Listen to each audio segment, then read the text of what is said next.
Located on the western edge of the Nile River Delta, the Great Library of Alexandria was the largest library of the ancient world. Housing about 400,000 scrolls in its heyday, with some estimates even going up to 700,000, the size of the library was unprecedented for its time, surpassing even the collection of the Assyrian king Ashurbanipal. The Great Library also had lecture halls, reading rooms, meeting rooms, shared dining rooms, and gardens, making it the first model of modern universities and schools. It also welcomed many distinguished figures in the ancient world. From the mathematician Eratosthenes of Cyrene to author Apollonius of Rhodes, the library was a hub of knowledge, learning, and curiosity. It was the center of humanity's pursuit of innovation and enlightenment. So why did a magnificent place such as the Great Library of Alexandria went down as one of the worst disasters in the history of knowledge and culture? Why did many historians today mourn its loss? Because, unfortunately, it was burned down, and along with it was the destruction of thousands upon thousands of papyrus scrolls, which contained innumerable knowledge from the ancient world. But who would have the gall to burn down such an important place? Why did they do so? And most importantly, what knowledge was lost? Knowledge that could have pushed humanity's progress as far as 1,000 years into the future? Built around 285 to 246 BC, the Library of Alexandria was actually made up of two libraries. The first library was part of a larger institution called the Museion in Alexandria, Egypt. Dedicated to the 9 muses of Greek mythology, the Museion was intended to be the hub of poetry and music, until it evolved into the center of learning, much like Plato's Academy and Aristotle's Lyceum back in Athens. The Museion was located closer to the banks and for centuries has served as the holy land of scholars in ancient times. On the other hand, the Serapeum of Alexandria, where the second part was located, was a temple dedicated to the god Serapis, located further inland. The Serapeum also housed a smaller library, hence it was dubbed the daughter library of the larger Library of Alexandria. At the time, or even before then, it wasn't unusual for states, kingdoms, and empires to establish libraries and archives in temples, government buildings, and noble residences. Some kingdoms and states even had open public libraries, where scholars were welcome to freely study and even discuss ideas. The first important library to have ever existed was established as early as the 7th century BCE by King Ashurbanipal in Nineveh, who collected around 30,000 clay tablets. We are not going to dwell on it as we have previously presented it to you in detail in 2 parts. Around the same time as the Great Library of Alexandria, there was also another huge library of the Attalid dynasty, elsewhere in present-day Turkey. This temple was dedicated to the goddess of wisdom herself, Athena, called the Library of Pergamum. It was said to have contained around 200,000 scrolls. But while the library at Alexandria wasn't the first, it was arguably the largest in the ancient world and had been for centuries. And while these other libraries were primarily concerned with preserving their own history, culture, and knowledge, the Great Library of Alexandria aimed to collect knowledge all throughout the world, regardless of their nature and origin. Some attributed it to Alexander, but the most prevailing theory was that it was Demetrius of Phaleron, an Athenian statesman, philosopher, and orator, that suggested the idea to Ptolemy I. After escaping from Athens, Demetrius became Ptolemy I's advisor in Alexandria.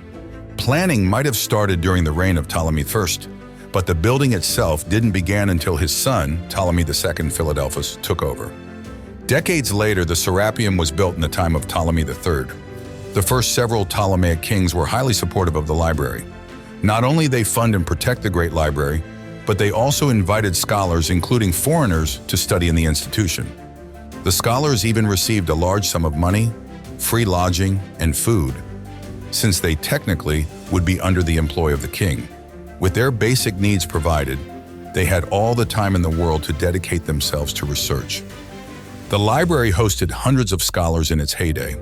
Some of its most famous residents were Eratosthenes, the mathematician who calculated the circumference of the earth with close accuracy, Aristarchus and Zenodotus, who worked on the texts of Homer, epic poet Apollonius of Rhodes, who composed Argonautica, Aristophanes of Byzantium, who devised the Greek diacritics, Hero of Alexandria, who invented the first steam engine, and Callimachus, who created Pinakes, one of the first library catalog systems.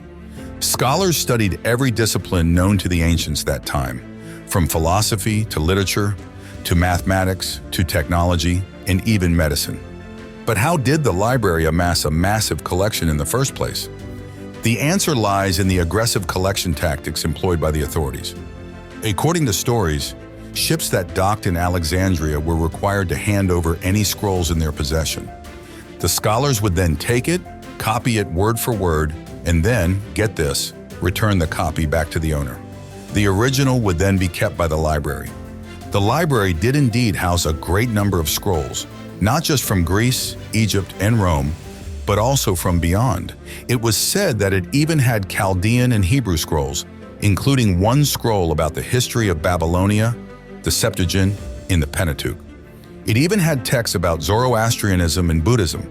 However, sometime after the 7th century, the Great Library of Alexandria seemed to have completely vanished from the historical records. That's because it no longer existed. The three suspects. Throughout history, there have been many theories as to the fate of the Great Library, but it all boils down to three suspects. Among the list of potential suspects, Julius Caesar was on the top, mainly because there were many witnesses that he did cause it. In 48 BCE, he had an affair with Cleopatra. We have told you about it in detail in our video about Cleopatra. Offering support to the queen in her feud with her brother Ptolemy, Julius Caesar sailed down to Alexandria with his army. However, upon arriving and realizing that Ptolemy Turn's forces were greater in numbers, Julius Caesar decided that his only chance to turn the tables was to set fire to the enemy fleet in the harbor of Alexandria.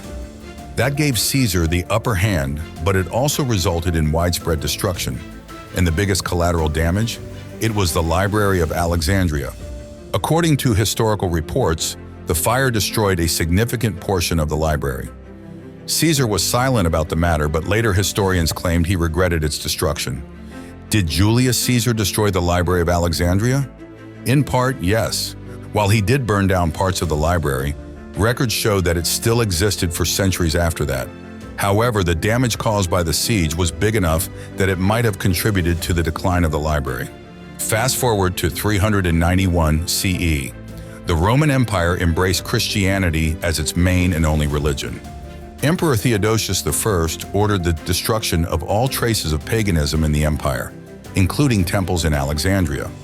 Unfortunately, this rather skewed viewpoint didn't exempt the Library of Alexandria. Theophilus, the bishop of Alexandria at that time, led a mob to attack Serapeum, destroying countless valuable manuscripts along the way and plundering what was left of the once great library. At this time, due to numerous sieges and attacks suffered by Alexandria, the library at the Mausoleum might have no longer existed. What was left of the manuscripts might have also been transferred to its daughter library, the Serapeum. Tragically, Serapeum was also razed to the ground, and in its place a church was built, ordered by Theophilus. Did Bishop Theophilus of Alexandria destroy the Library of Alexandria? He led the attack on Serapeum, but during his time, the main library at the Museum might not have already existed as it once was. The third possible culprit was Arab general Amr ibn al-As, although little was known about this story. According to accounts written in the 13th century, including Arab historian Ibn al-Kifti, Caliph Omar ordered Amr ibn al-As in 642 AD to burn down the scrolls in Alexandria, or what remained of them. Then, according to Bar Hebraeus, Omar reportedly told Yahya al-Nawawi, "If those books are in agreement with the Quran, we have no need of them, and if these are opposed to the Quran, destroy them." As such, if the Great Library had existed until that time, the Muslim invasion in the 7th century AD would have completely erased it on the face of the earth.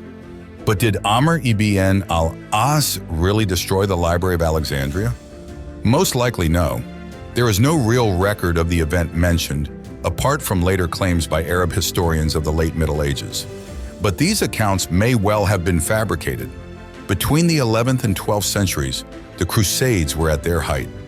It's possible that, influenced by the conflict between Christian and Muslim forces, historians made these claims to put the opposing side in a negative light. Finally, the library might not have also existed at this time based on historical records written during and after this time period. Even if the Muslim forces invaded Alexandria in the 7th century, there would be no Great Library to burn down. So who destroyed the Library of Alexandria? The answer was way more complicated. Before Julius Caesar rampaged into the city in 48 BC, the library was already in a steady decline. It started with Ptolemy VIII's order to purge intellectuals from Alexandria in 145 BC. Following this, Aristarchus of Samothrace resigned and fled to Cyprus. Other scholars followed suit, including Apollonius of Athens and Dionysius Thrax. The scholars continued teaching in other cities, particularly Athens. Religious upheaval, civil wars, and invasions characterized the succeeding centuries. Over time, the Library of Alexandria was destroyed. Caesar may have lit the long fuse of its gradual destruction, but many factors contributed to its death. Without exaggeration, the loss of countless tomes of knowledge in that great library was the greatest intellectual tragedy in ancient history. Had it not been destroyed, we might have now progressed 1,000 years into the future. Had the scholars been allowed to work on innovation to advance humanity's progress for centuries after its destruction, imagine what we might have been enjoying now. Public transport to Mars might have been available. We might have possibly cured cancer. We might have invented a way to harness the weather. Or who knows, we might have entered a Type 1 civilization. Or better yet, Type 2. In the 1970s, there had been ideas of reviving the old library. Even if it was lost to time, the goal was more or less the same: to become the hub of learning, knowledge, and wisdom. Then on October 16, 2002, it was officially inaugurated. Named after its predecessor, the Bibliotheca Alexandrina is located in the same city, now in modern-day Egypt. Of how much was lost when the Library of Alexandria was burned down, nobody could tell.